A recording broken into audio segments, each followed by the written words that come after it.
En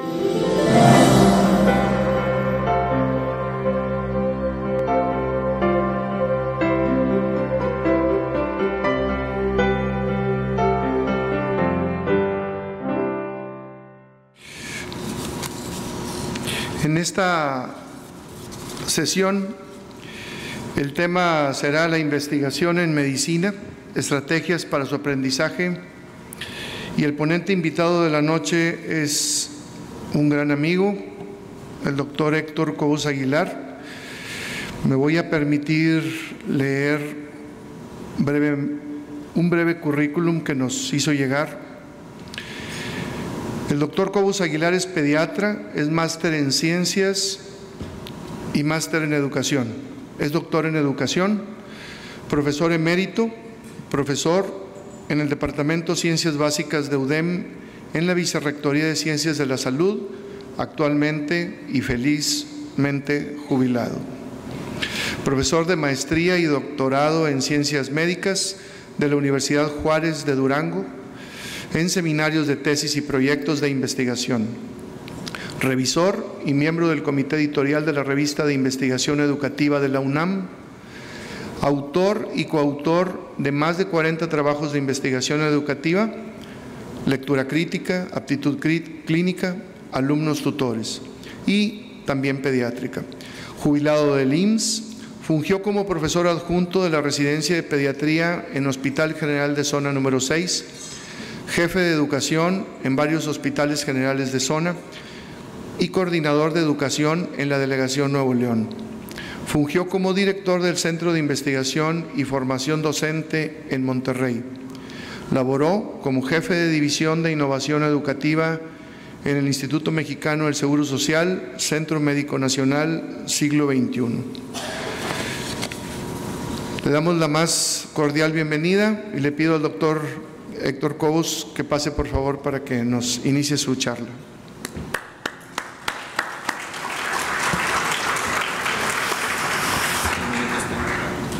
Todo lo que quieras. Para adelante. Sí. Para adelante.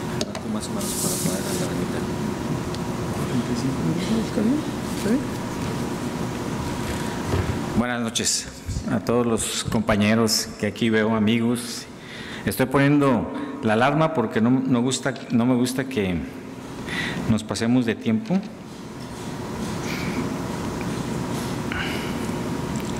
Entonces va a sonar la alarma y si sigo hablando, pues ya. Agradezco mucho la invitación. Es muy raro que hablemos de investigación y eso pues doblemente me pone feliz porque es algo en lo que me he movido en los últimos años de mi vida, que ya son bastantitos. Voy a hablar sobre todo de la medicina basada en evidencias como una parte de la investigación práctica.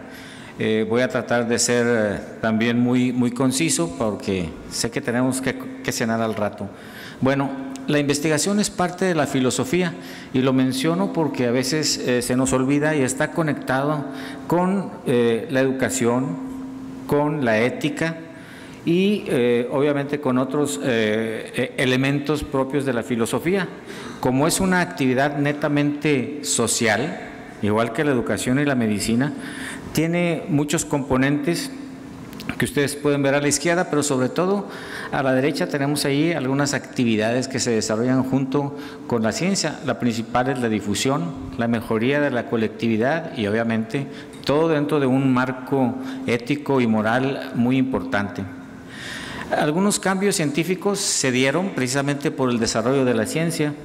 La sangría pues estuvo practicando durante muchos siglos y se pensaba que era lo más adecuado. La analgesia obstétrica finalmente en el siglo XIX por la reina Victoria pues pudo diseminarse ya como una actividad muy importante.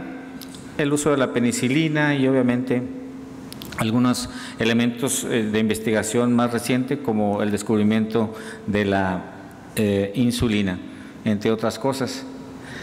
La investigación abordada de esta manera es muy vasta, por lo que en clínica actualmente se está utilizando la medicina basada en evidencias como un contraste a lo que se maneja como autoridad y jerarquía, que todavía en la educación pues sigue vigente, como lo veremos posteriormente. Un nuevo paradigma hace que todo lo que nosotros intentemos en la investigación para beneficio de nuestros pacientes se sustente en pruebas de investigación clínica, contextualizando al paciente y obviamente en la experiencia clínica.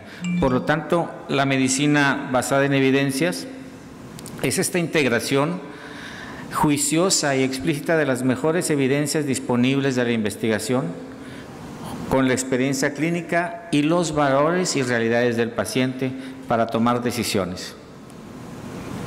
¿Para qué sirve entonces la medicina basada en evidencias? Pues como estamos viendo por ahí es básicamente la exactitud de pruebas diagnósticas, incluyendo la clínica. La clínica es obviamente una prueba diagnóstica, nosotros somos pruebas diagnósticas vivientes, ¿no? El poder de marcadores pronósticos, la eficacia y seguridad de pautas terapéuticas. Por ello, la toma de decisiones clínicas pues nos hace que tengamos una mejor calidad en nuestros pacientes. ¿Qué es lo que pasa cuando nosotros no utilizamos a la investigación para nuestras decisiones clínicas? Pues fácilmente caemos en tratamientos ineficaces, en la rutina, tratamientos inapropiados excesivos. Bueno, creo que nosotros somos el número 1 en todo el mundo de cesáreas y hay muchos trabajos en relación a ello, pero es una práctica rutinaria que no se ha superado. Y finalmente hay un incremento en las demanda de los servicios de salud ya de por sí casi colapsados, ¿no? Para ello necesitamos habilidades y tenemos que estar al día, porque sin estas habilidades caemos rápidamente en la obsolescencia por nuestros propios pacientes y por nosotros mismos. Como veremos al final, algunos estilos de vida que llevamos a cabo se sustentan precisamente en la medicina basada en evidencias. La primera es la más difícil. Un filósofo, Bachelard, menciona que los principales obstáculos epistemológicos están dentro de uno mismo. Entonces, una práctica reflexiva. Si no somos reflexivos, es difícil que de un día para otro lo manejemos, ¿no? Otros elementos, ahorita afortunadamente casi todos levantamos la mano para la búsqueda de información.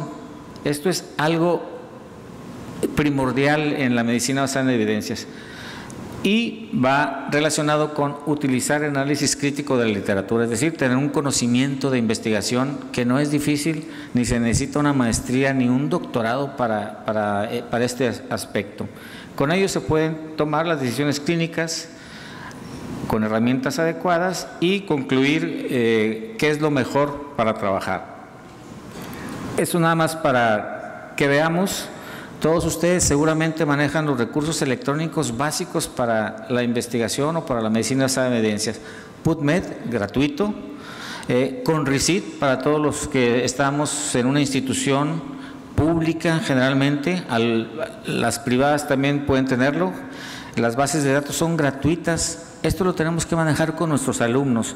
Aquí está muy pequeñito, pero el EPIDAT es un programa gratuito, muy sencillo de manejar también, y aquí hay dos que nos van a utilizar, que van a ser muy importantes para nosotros. Es el Zotero, que es un programa para escribir automáticamente los textos e ir insertando las referencias bibliográficas, algo que nosotros no tuvimos en nuestro tiempo. Yo estoy muy viejo, pero esto es fabuloso. Y hay otro que se llama Mendeley. Son programas gratuitos que nos van a utilizar, nos van a apoyar mucho en la toma de decisiones y vamos a ahorrar mucho tiempo.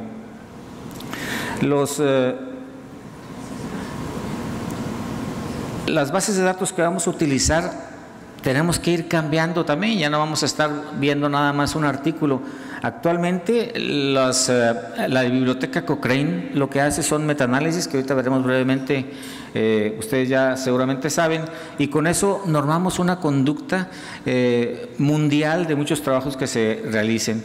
Estos proyectos que están por aquí, bueno, pues hubieran evitado todas estas cuestiones que ahorita estamos viendo en Nueva York y obviamente lo que se va a referir también como las vacunas y el autismo. ¿Cuáles son las ventajas de utilizar la medicina basada en evidencias? Pues el primero es que critica el conocimiento establecido.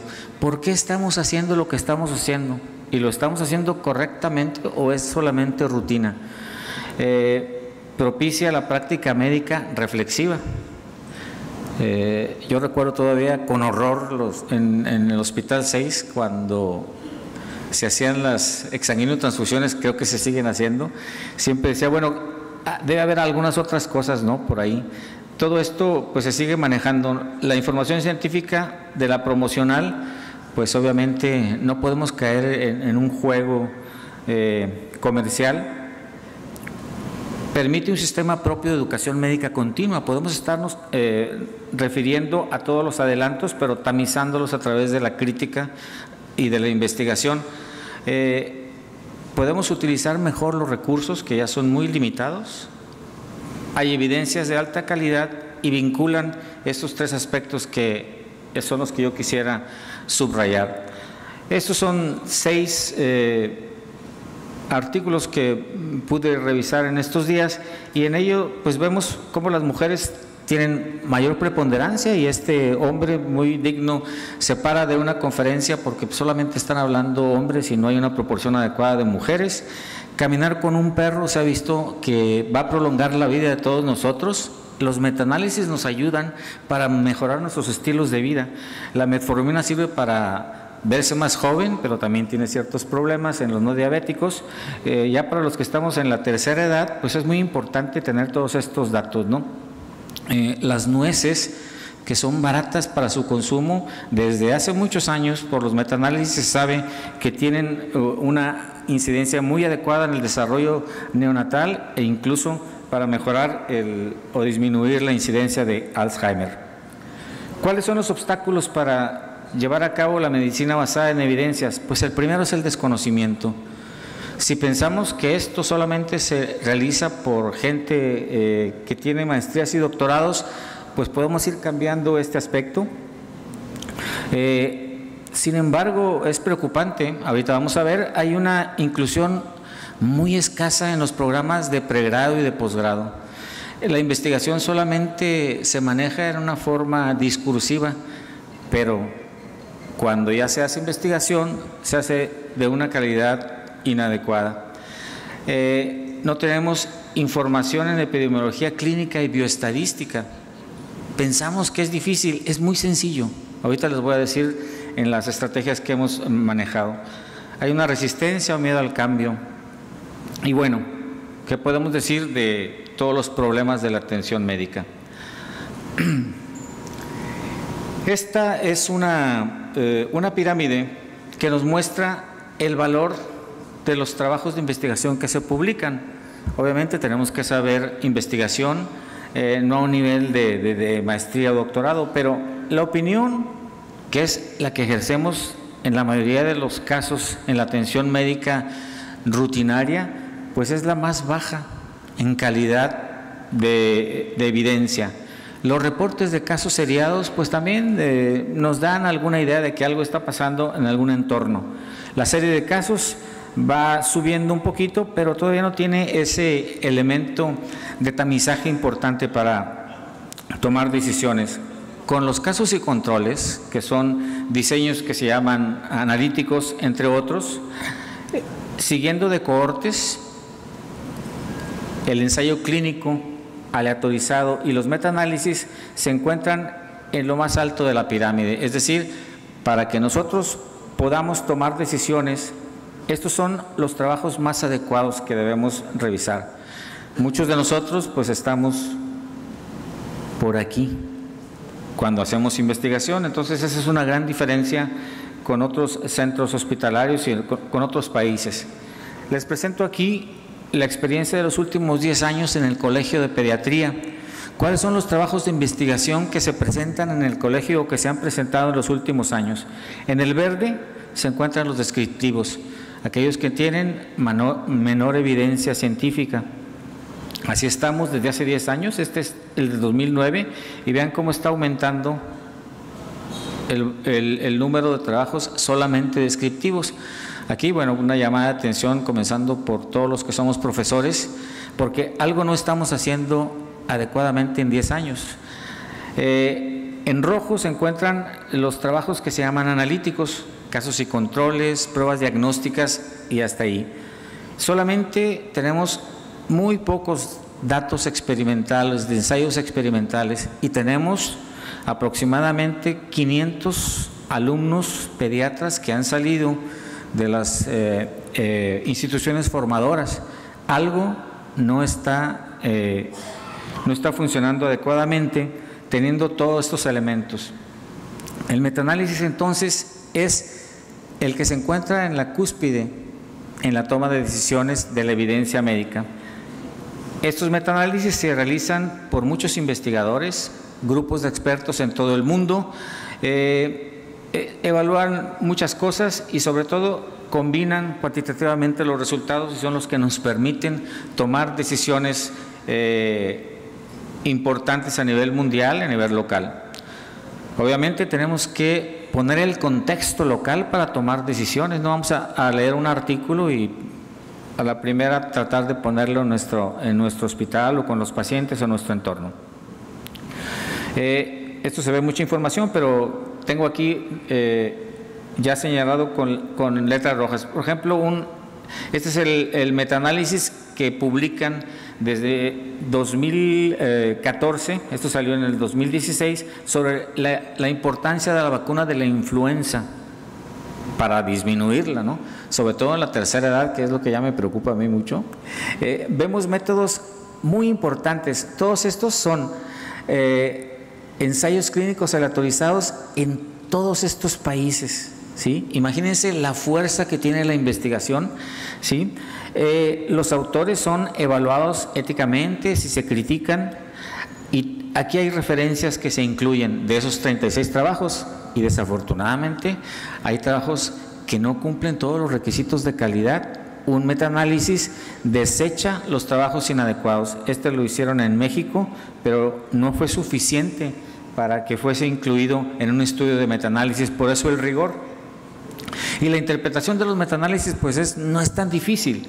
En este caso nos está diciendo que los pacientes que se vacunan, las personas que se vacunan y los que no se vacunan, esta es la línea, a favor y en contra, y bueno, pues tenemos que la evidencia nos muestra en todos estos estudios ya totalizados que efectivamente en un porcentaje muy alto, con un intervalo de confianza adecuado, la vacuna realmente protege.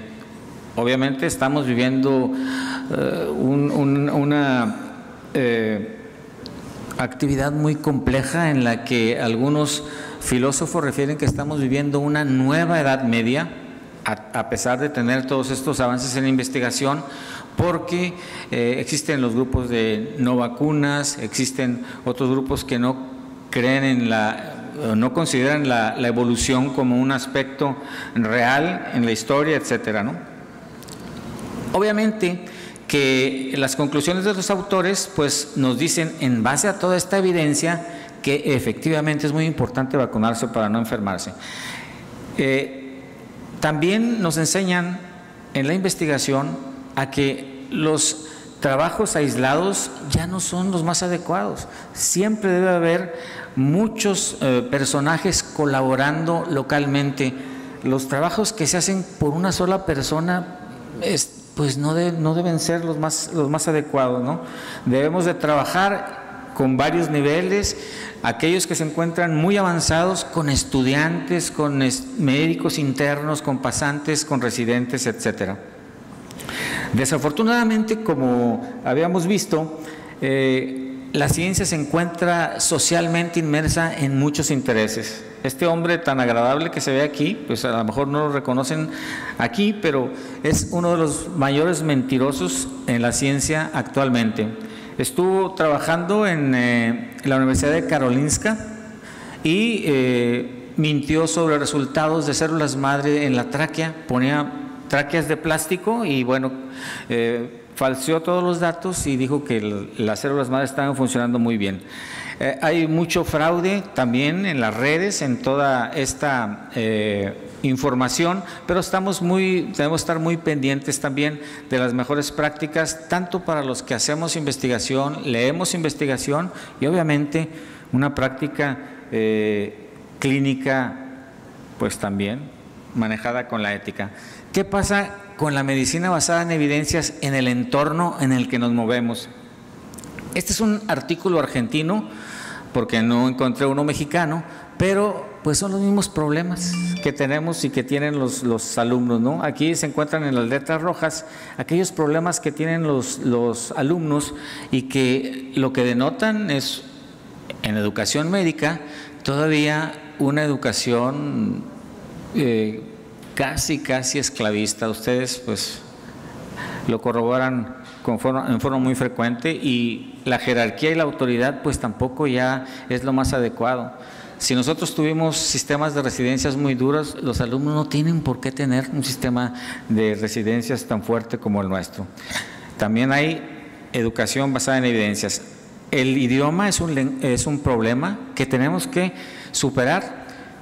Seguramente sus hijos, sus nietos son bilingües, pues ahora hay que ser trilingües, y nosotros también tenemos que hablar algún otro idioma para tratar de mejorarlo, ¿no? También el costo de las cosas. Nuestros residentes a veces se les obliga a que compren los artículos, pues no hay dinero, ¿no? Los muchachos no tienen dinero y tienen mucho menos que nosotros. ¿Qué pasa en un hospital de México con la medicina basada en evidencias? Sabemos que es muy importante para nuestra práctica y sobre todo en la formación de los residentes. Bueno, pues en un hospital de tercer nivel en México, es decir, del 2017, hicieron unas preguntas sobre qué pensaban los médicos de la medicina basada en evidencias para ver si sabían, y pues casi todos dijeron que sabían mucho, ¿no? Por eso el sesgo en la autopercepción. Todos somos lindos y bellos, ¿no? Pero la realidad en rojo nos dice que había un abismo entre la autopercepción y la realidad. Entonces, todo lo que se sabía, pues realmente no es tan fuerte, ¿no? Y tan sólido. ¿Y por qué? Pues esto es así porque, ya lo habíamos visto, no hay un énfasis importante en la investigación. No queremos que se formen investigadores, pues se puede hacer. Es una estrategia que nosotros también hemos llevado y les voy a comentar ahorita. Este es un trabajo que yo hice, todavía no está publicado. Encuestamos a residentes y no hay mucha diferencia entre nuestros residentes y los residentes de todo el mundo. Hay 5 sedes, aquí tenemos casi 200 residentes en Monterrey, de nuestros hospitales, de todos los formadores, bueno, de casi todos, y de un instrumento válido y confiable en el que la máxima era 96. Estos son las calificaciones globales que tienen nuestros alumnos. Esto significa que el conocimiento es muy pobre, ¿sí? Y ese conocimiento no es mejor cuando va incrementándose en grados. Saben tan poco los de primero como los de quinto, aunque aquí parezca que hay una diferencia significativa. Estamos todavía muy lejano del conocimiento, de la comprensión, de la aplicación de la investigación a nivel de un residente o a nivel de un médico, no a nivel de la maestría o del doctorado. Quiero que mantengamos estas cifras por ahí, porque les voy a presentar algunas para comparar sobre las actividades que hemos realizado, de que esto se puede superar realmente sin tanto problema y hasta con gusto. Ante este panorama general que yo empecé a evaluar en el hospital, bueno, en el que estuve yo como profesor en algún momento, fue terrible porque el 30%, hace 25 años, el 30% de los trabajos de investigación no tenían objetivo, no tenían pruebas estadísticas, y bueno, nosotros hacíamos las tesis que nada más enriquecen a los que empastan. Ahora ya no se empastan, pero como quiera lo piden así. Ante este panorama, es obvio que nosotros debemos educar de manera diferente. Si la investigación está atrasada, la educación está relegada, porque pensamos que se hace experiencialmente y porque aprendí así. Por lo tanto, la educación debe estar también basada en evidencias. Cirujanos deben operar a los pacientes. Profesores deben educar a sus alumnos. Desafortunadamente, pues esto no se ha resuelto, ¿sí?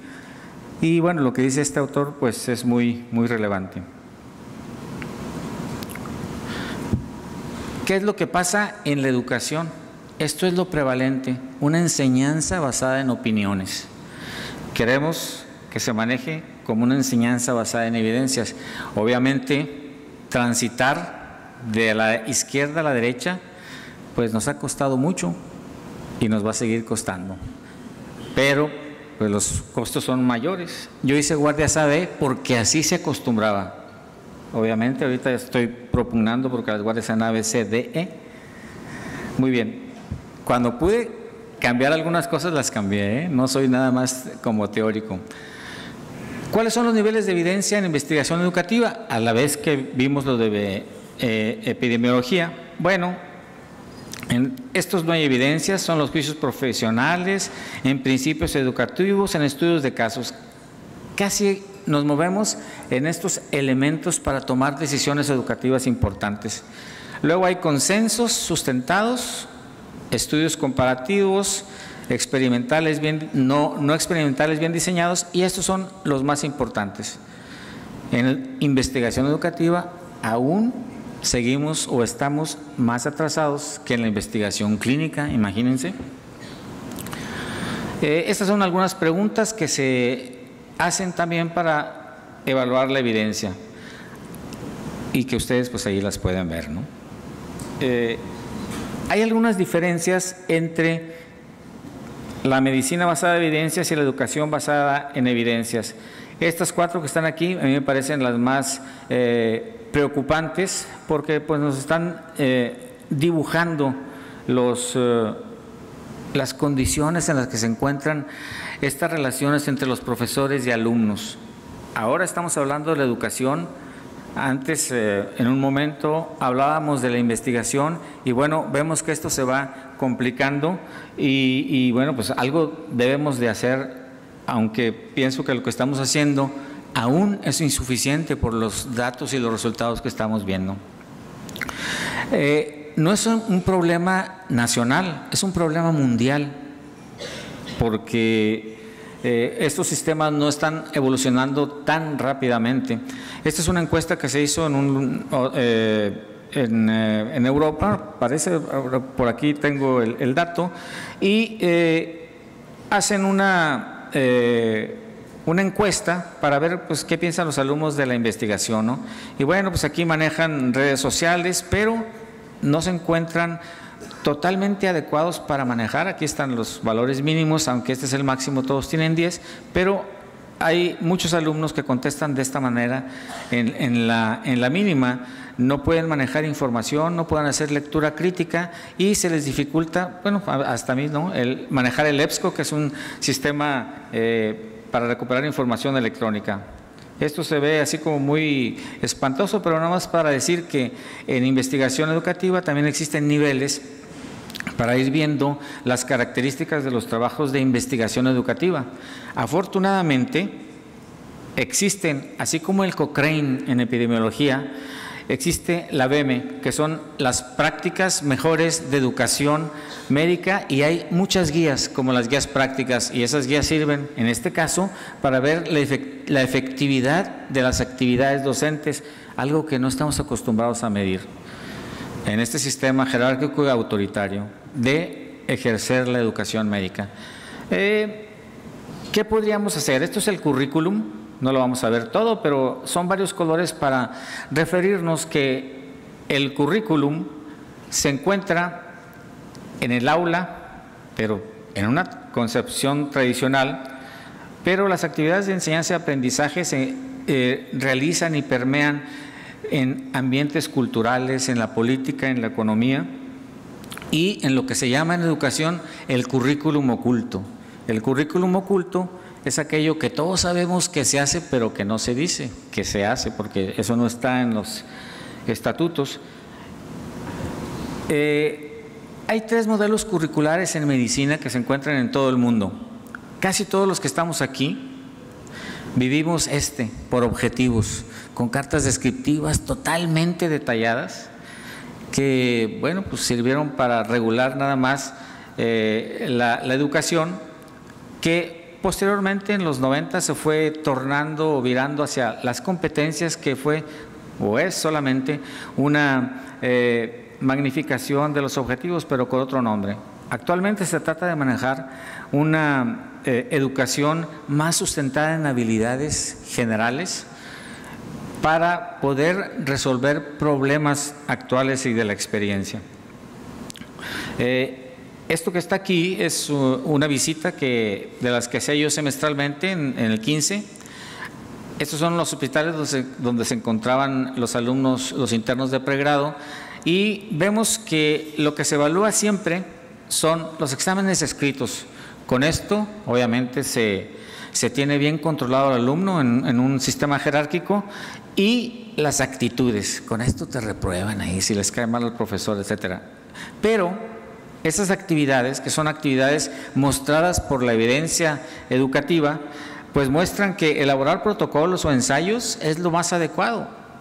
Aquí pues está en rojo, y en amarillo pues nos falta mucho, algo que no se estila en los hospitales, ¿no?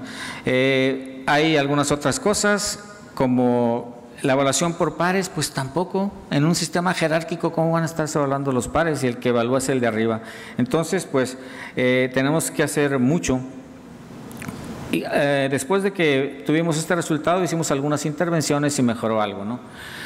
Nosotros estamos proponiendo desde hace algunos años la lectura crítica como un medio de acercarnos a la medicina basada en evidencias, que no necesita tanta formalización de la educación. Claro, las maestrías y los doctorados te dan un conocimiento mucho más profundo en un área especial de la investigación, pero nosotros podemos llevar a cabo estas actividades en nuestro entorno. Para ello tenemos que estarnos formando los profesores, porque un profesor no puede pedirle, en un contexto de investigación educativa basada en evidencias y más horizontal, que haga lo que él no hace.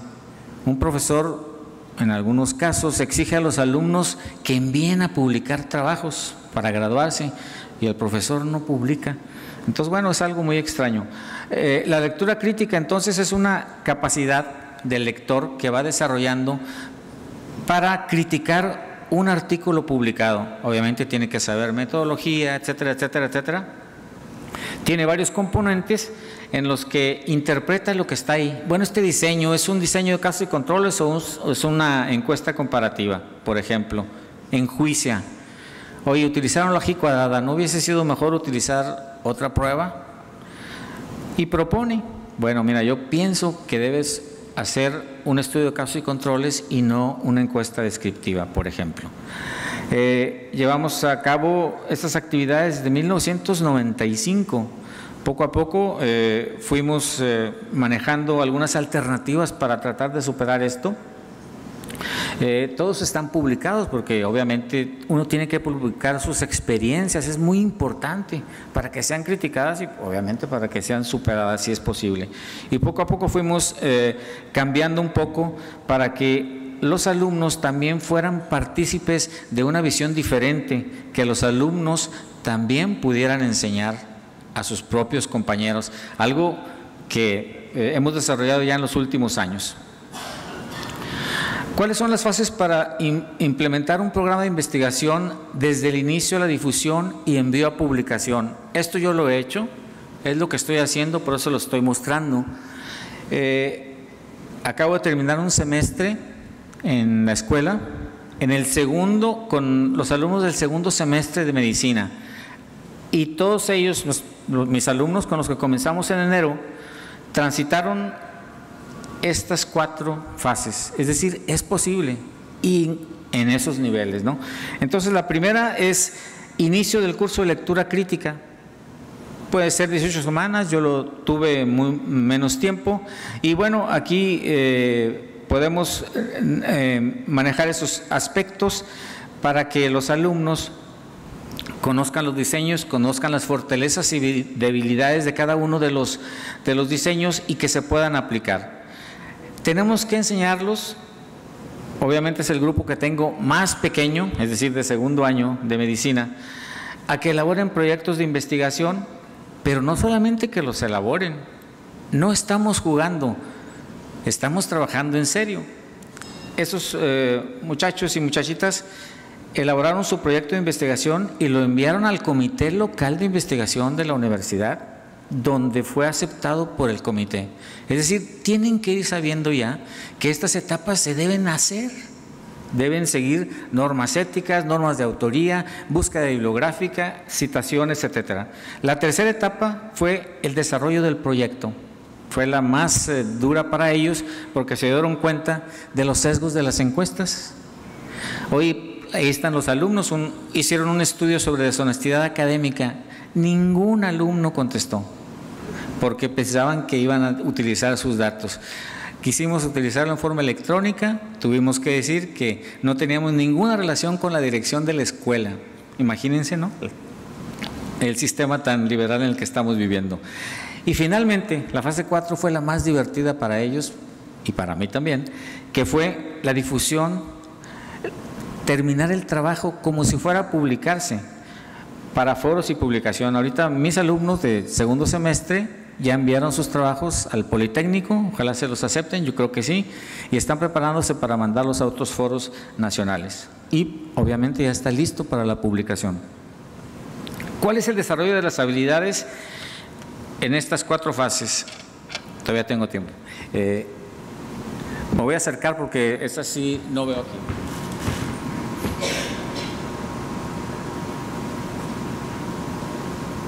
Bueno, los alumnos redactan, ¿sí? A través de la actividad, redactan sus siguiendo las normas. No se oye. Pensaba que sí. Voy a cantar, sí. Gracias. Esto es lo que me emociona a mí porque esto es educación basada en evidencias. Esto lo he hecho yo, es posible hacerlo y los resultados son fabulosos para todo el mundo. ¿Cuáles son las habilidades que se desarrollan?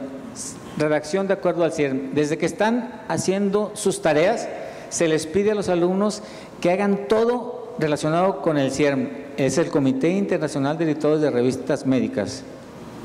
Tienen que saber cómo se pone una planilla, cómo se ponen las páginas, cómo se pone la bibliografía. Ellos no lo saben, pero ya están aprendiendo a publicar un trabajo con estándares internacionales. Jerarquizan y hacen una buena coherencia de los conceptos cuando hacen las tareas, argumentan, respetan, saben qué decir, cómo lo sustentan, no se enojan porque está prohibido y participan todos en la primera etapa de la lectura crítica. Aquí es fabuloso porque aprenden además, alguien me dijo algo que me hizo sentir muy feliz. Me ha dado unas gafas nuevas. Dije, ay, bueno, ojalá me las hubieran dado a mí. Pero, segundo, ¿qué habilidades se desarrollan cuando elaboran el proyecto? 2 o 3 semanas. Busca de información. Yo utilizo subgrupos como los que estamos aquí ahorita viendo. Yo ya no utilizo aula, yo ya no doy conferencias como esta. Utilizamos subgrupos. Los alumnos tienen que trabajar en equipo porque nada más decimos, pero no lo hacemos. Tienen que seguir redactando médicamente. Utilizan el Sistema Internacional de Unidades. Si no utilizan el Sistema Internacional de Unidades, no pueden publicar en alguna revista mundial. Tienen que saber que kilogramos no se abrevia como KGS y punto. Eso no es así. Los profesores somos los responsables de todo esto. Los alumnos son una imagen nuestra. Al mismo tiempo, estamos manejando la ética en la investigación. ¿Por qué es adecuado poner los conceptos éticos? ¿Por qué el sesgo? ¿Por qué? Desarrollo del proyecto. elaboran, como aquí está Erika, los problemas para que contesten las encuestas, las contestan mal, contestan lo que quieren las personas. Bueno, hay que estarles dando unas indicaciones muy claras. Todo esto aprenden los alumnos. Manejan el EPIDAT, manejan el SPSS para hacer sus resultados, analizan los datos y obviamente se dan cuenta de que hubo problemas en el proyecto e incluso no entendieron algunas cosas que aquí se van mejorando, ¿no? Y la última fase, que es la fase más bonita para todos, es la de la redacción médica. Cuando ven el producto ya de todo su esfuerzo, cuando utilizan formatos de presentación para ponencias orales, colaboraciones grupales y siguen los lineamientos de la autoría. Es muy importante respetar la autoría. Los profesores, los jefes, los más viejos, les quitamos la autoría a nuestros alumnos.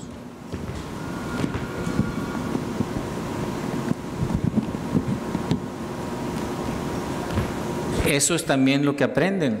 Cuando vemos la autoría, se pueden defender mejor. Ellos ya saben quiénes son los autores y quiénes son los coautores. Yo soy profesor, yo soy autor de mis propios trabajos, ellos son autores de sus trabajos. Bueno, casi terminamos. El curso que hemos dado nosotros durante estos 15 años y que se ha ido modificando en estos aspectos puede ser de 2 fases y de 3 fases. El de 2 fases, el profesor tiene que trabajar mucho revisando los artículos de los diseños, hace guías de lectura, obviamente ve cómo se va a manejar todo esto. Después maneja esas guías en el grupo, hace discusiones grupales o subgrupales, discute con argumentos y propicia la participación argumentativa. Los alumnos son los que participan y finalmente, evalúa y retroinforma durante todo el proceso y ya utilizamos mucho los programas que son gratuitos como Edmodo. En 3 fases, los alumnos son invitados, los más adelantados, a coordinar subgrupos. Ya no es el profesor el que está hablando, ahora hay alumnos que coordinan subgrupos y entonces los avances son más importantes. Finalmente, con el profesor solamente se resuelven algunas dudas y obviamente la obligación moral del profesor de realizar todo este tipo de evaluación. Esto no lo vamos a ver todo, nada más es una tarea que mandan los muchachos, les mandamos unas preguntitas por aquí, les decimos cómo utilizar el EPIDAT sencillamente, pero obviamente tienen que saber de dónde vienen los resultados. Actualmente tenemos 8 años utilizando un programa que se llama Peer Assisted Learning. Lo empezamos a utilizar en el 95. Yo empecé a ver que había alumnos que sabían mucho. Uno de ellos me dijo muchas cosas un día ahí de que había hecho otras maniobras y dije, oye, pues yo ya no te puedo enseñar nada. Y entonces lo puse a coordinar al grupo y por ahí me fui. Y ya en el mundo se está utilizando esto. Ahorita utilizamos a los mejores alumnos. Aquí está Jimena, aquí están otros alumnos que se encuentran ya haciendo residencias, a los mejores alumnos para que vayan haciendo todo esto que vimos de 2 o 3 fases con sus propios alumnos. Esto lo hicimos más en el internado de pregrado, obviamente con la amabilidad de los jefes de educación que permiten que los alumnos salgan como profesores, en este caso del Muguerza, y vayan al Hospital 33 y son manejados como profesores realmente. Obviamente la satisfacción pues es muy grande de los profesores tutores, es algo que se ha visto y que tiene muchas ventajas. Esta es casi la penúltima. Les voy a mostrar aquí los últimos 8 años, son 1 por semestre, son 16 intervenciones educativas que hemos realizado. Obviamente ese es un trabajo que está en publicación, que ya próximamente a publicar. Vemos en azul cómo ingresan los alumnos y después de un curso con sus alumnos tutores, yo no soy el profesor de ellos, yo soy el profesor de los profesores tutores, cómo aumentan. El rojo que está aquí muy grande lo quitamos porque este es un instrumento que tenía una N muy grande, pero vemos 17, 21, 27 son alumnos internos de pregrado, estos que tienen 33, que superan en 5 veces lo que obtuvieron los residentes del último grado de la especialidad. Es una distancia muy grande que no podemos permitir que esté pasando. Sí podemos hacerlo, lo hemos hecho y hemos al mismo tiempo pues beneficiado a 264 alumnos que de otra manera lo hubieran hecho, y de aquí surgen otros alumnos tutores. Quiero mostrarles este último grupo porque lo acabamos de terminar en Torreón, y este grupo se dio totalmente a distancia. Este chico se llama Víctor Manuel, fue uno de los últimos alumnos, no fue mi alumno, fue alumno de mis alumnos, pero me contactó porque él quería llevar esta experiencia en Torreón. La llevamos toda por vía hangout, por vía a distancia. Yo discutía con él las guías que iba a revisar con sus alumnos. Aquí les estoy diciendo adiós a los chicos y a las chicas, y finalmente los conocí por ahí en algún momento hace 2 semanas, ¿no?, que fui a clausurar el curso con todos los profesores. Mi reflexión final es que la educación y la investigación fortalecen la actividad clínica a través de la medicina basada en evidencias y a través de la educación basada en evidencias. Aspiramos a que las nuevas generaciones sean mejores que nosotros. Un docente tiene, por definición, que desear esto, ¿no? Si no, pues no tenemos nada que hacer en estas áreas humanísticas. Nuestros jóvenes son capaces de hacer lo mejor. Ya lo vimos y aquí están marchando. Y si seguimos con un sistema jerárquico, autoritario, van a seguir marchando. Pero muestran todo su potencial. Estos chicos y chicas son los alumnos del segundo semestre que tienen su trabajo listo para publicar, listo para presentar en foros nacionales. Son de segundo semestre, ¿no? Por ello yo creo que nosotros como docentes tenemos que estar a la altura de estos muchachos, de estas muchachas, porque queremos que sean mejores que nosotros. Estas son experiencias que hemos tenido, todas están publicadas, es educación basada en evidencias. Y bueno, pues si tienen alguna pregunta, con mucho gusto.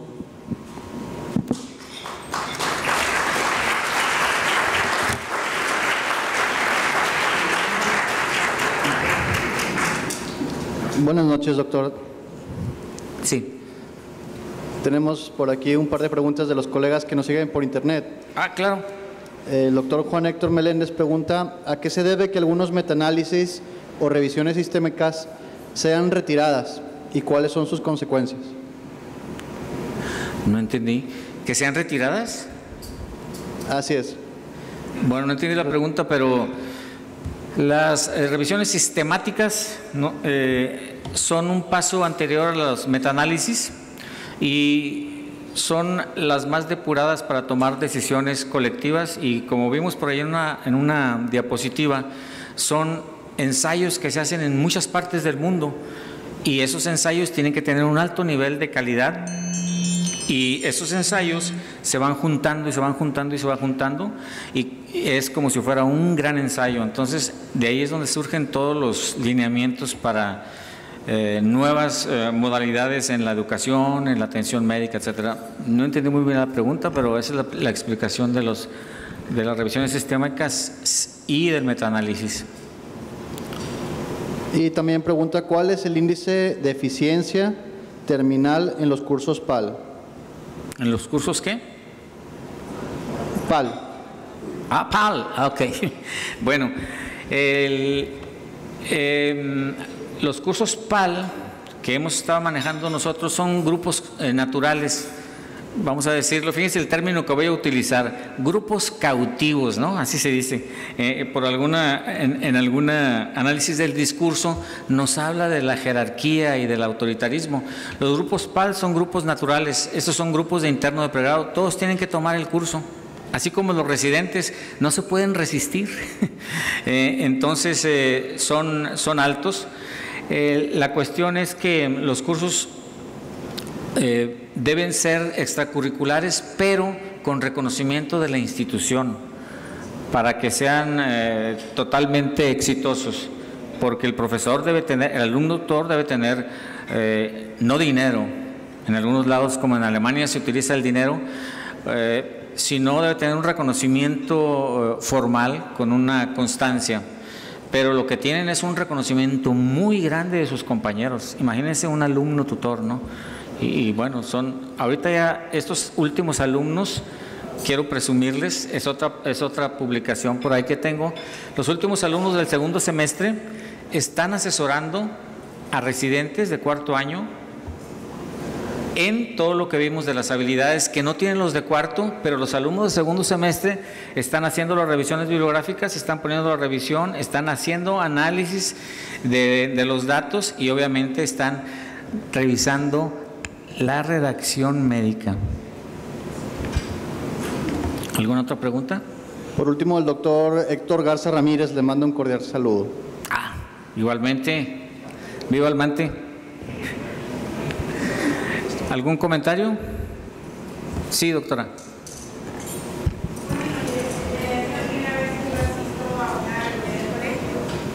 Entonces me llamaba mucho la atención eso, muchas gracias.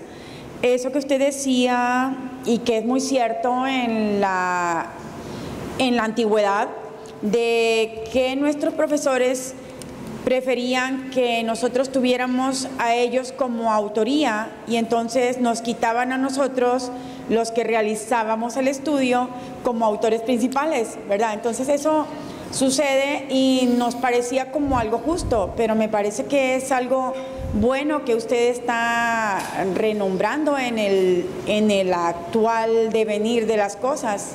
Bueno, no tanto en la antigüedad, doctora. Sigue siendo actual. Quiero decirle tristemente que sigue pasando, doctora, pero cuando estamos viendo redacción del escrito médico, les damos elementos a los alumnos. Los lineamientos internacionales para la autoría son muy claros y entonces hay autoría que se llama fantasma. Los primeros autores no están, los que hicieron el trabajo no están, y los que hicieron el trabajo están como segundo, tercero o cuarto autor, ¿sí? He tenido trabajos de investigación en los que hay gente con un alto nivel de responsabilidad que son los segundos autores. Es imposible, ¿no? La otra idea es que usted hablaba sobre el uso de los métodos SPSS y el método EPIDAD. De estos dos, ¿cuál es el que más le parece a usted más útil? Los dos, doctora. Los dos. El EPIDAD es muy sencillo de utilizar, es gratuito. Eso lo deben tener todos los que manejamos la clínica y la investigación también, porque permite hacer rápidamente con los datos cálculos para corroborar lo que está ahí en los datos.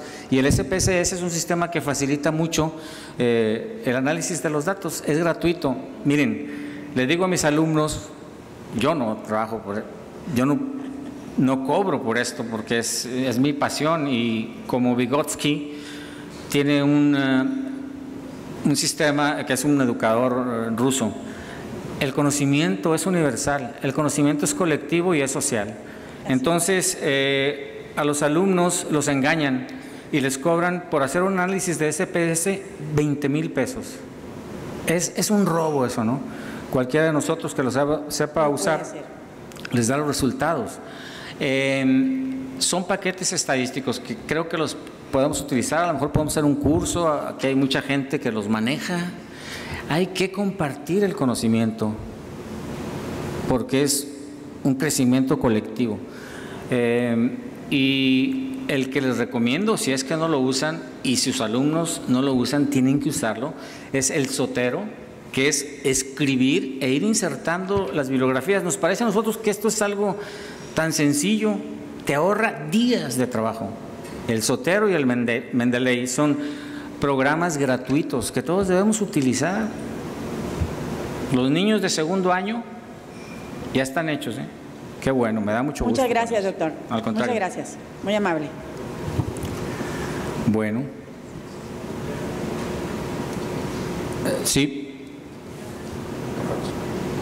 Marcela. Ahí. Sí, bueno, pues no es una pregunta, sino una felicitación, Héctor, por tu dedicación, por tu larga trayectoria en la educación y en la investigación educativa. Nos tocó en su momento enfrentarnos a algunos obstáculos, vivir una cierta revolución educativa dentro del Instituto Mexicano del Seguro Social, y creo que en algo contribuimos, algún granito de arena por ahí dentro de nuestra actividad docente con nuestros alumnos. Y creo que también quedó el germen en muchos de ellos, y como tú ahorita comentabas, de alguien que te dijo, me dio unas nuevas gafas, alguien que nos comentaba, todo esto nos va a servir no solo para la experiencia de ser médicos, sino para la vida. Y en ese sentido quiero darte una felicitación muy calurosa, un gran abrazo por estar con el entusiasmo de un residente de primer año con esta actividad. Te veo muy entusiasta, con mucha trayectoria todavía por delante, y creo que vas a tener muchos frutos que ya los estás viendo, y en el futuro mucho más. Te felicito muy calurosamente. Gracias, mamá.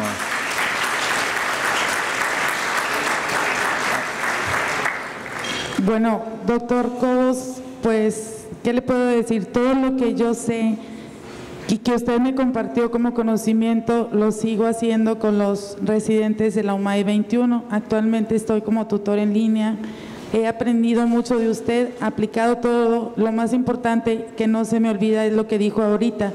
Hay que compartir el conocimiento. Crecemos todos, y pues la semilla realmente le digo que fue lo que usted nos enseñó al grupo de residentes de mi generación, y muchos de ellos, de mis compañeros, también seguimos haciendo investigación, dándoles su lugar, elevándolos como autores, evitando pues el plagio, evitando que ellos se sientan que no son importantes, y que aprendan y compartir con ellos todo lo que se puede en cuanto a la investigación.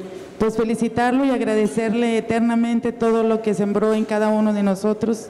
Dios lo bendiga y muchas gracias. Muchas gracias.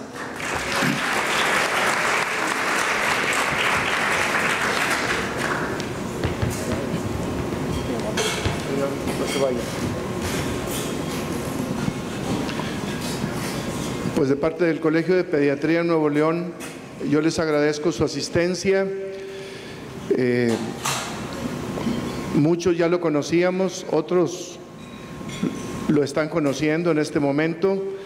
Quiero entregar este muy pequeño reconocimiento por la participación a uno de los tesoros del Colegio de Pediatría de Nuevo León.